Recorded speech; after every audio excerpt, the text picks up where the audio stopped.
in the armed services. Thank you. Any questions of the author?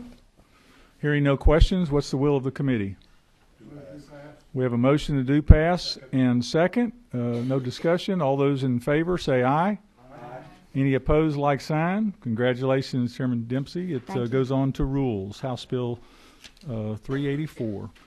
All right. We have House Bill 500, and Representative Mabra is not here, and it's my understanding that Representative Kirby is going to present the bill. And it's also, let me state this, I've made a commitment to move this bill to rules. There's going to be a potential little friendly amendment to do that, to create a committee sub.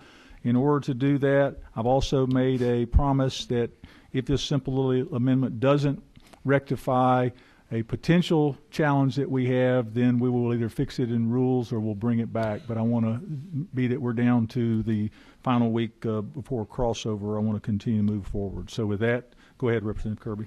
Thank you, Mr. Chairman. I bring you House Bill 500 on behalf of Representative Mabra and the others that signed it on top, and it's a privilege to do that for him. It's really a simple bill. We're codifying case law in employee classification between an independent contractor and an employment for the employment security law only. And I think we hashed it out pretty good. We still have a few little questions to make sure we're not squeezing a little too tight on certain independent contractors, but other than that, that's what the bill does, and ask for your favorable consideration.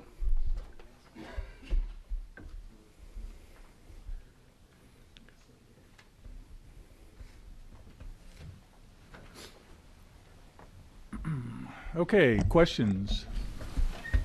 Representative, go ahead. Thank you, Mr. Chairman. And my question is, I think I asked this in subcommittee, but I just want to be sure. I know that the Department of Labor's attorney was here, and maybe he could shed light on it as well. This is not general law. This is only as it applies to the Department of Labor. This is not saying what an independent contractor is outside of the uninsured unemployment insurance arena. Is that correct? I will answer that, and then if Department of Labor needs to add to it, we'll let them come up here. That is correct. If you'll see there on line 14, it talks applicable to the employment security law, which deals with unemployment at the state level. And it's my understanding that that's all this applies to, does not apply to anything else. The federals have their own, but from an unemployment standpoint, that's all it applies to. Thank you, Mr. Chairman. Do we need to have DOL to add anything to that? No, sir. Thank you. Okay, any other questions? We've changed our posture a little bit. Let me go ahead and say, for the sake of time, rather than amend it here, which will slow it down because it becomes a committee sub, we're going to go ahead and pass it out, put it in rules, and then that also gives us time to check with the realtors, which had one slight concern, just to make sure there's no issues on needing to add the word following or anything else, and then we will address it as a rules amendment if that's what we need. Depends on what the structure of the bill is. We would either amend it if necessary in rules or on the floor. If that's okay with the person stepping in for the author and other members of the committee. On my behalf, I can say that's fine, yes. Okay. I don't know and for the audience that have a concern, it really deals with the realtors. They want to make sure that we're not adding additional steps, because I think the commitment all along was not to add any additional steps, but was just simply to take case law and add it and codify it so that it's there.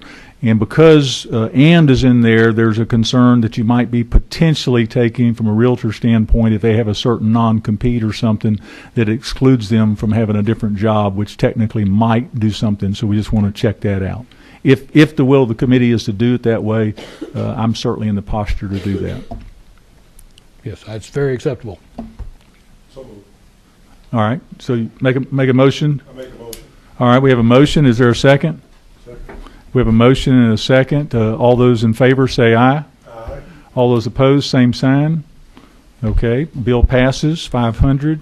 Representative Werkheiser, here's my recommendation on this. I've talked to the Department of Revenue, and I think this bill needs a little bit more tweaking. And I will give you the option of allowing us to work on it a little bit more, or if you want to present it or talk about it, you certainly have that right and that option, since we did move it from subcommittee to full committee. I'm still questioning a couple of things. I think that there is an interest in pursuing it because of the potential fraud implications or the ability to prevent fraud by the Department of Revenue. But at the same time, I think there's still some questions on what the impact is of changing it so that the state and the Fed requirements are on different dates. I've heard from industry that there's some concerns and confusion over doing that. Okay. So we'll just hold that bill at this particular time. Without any other information before the committee's adjourned. Thank you very much.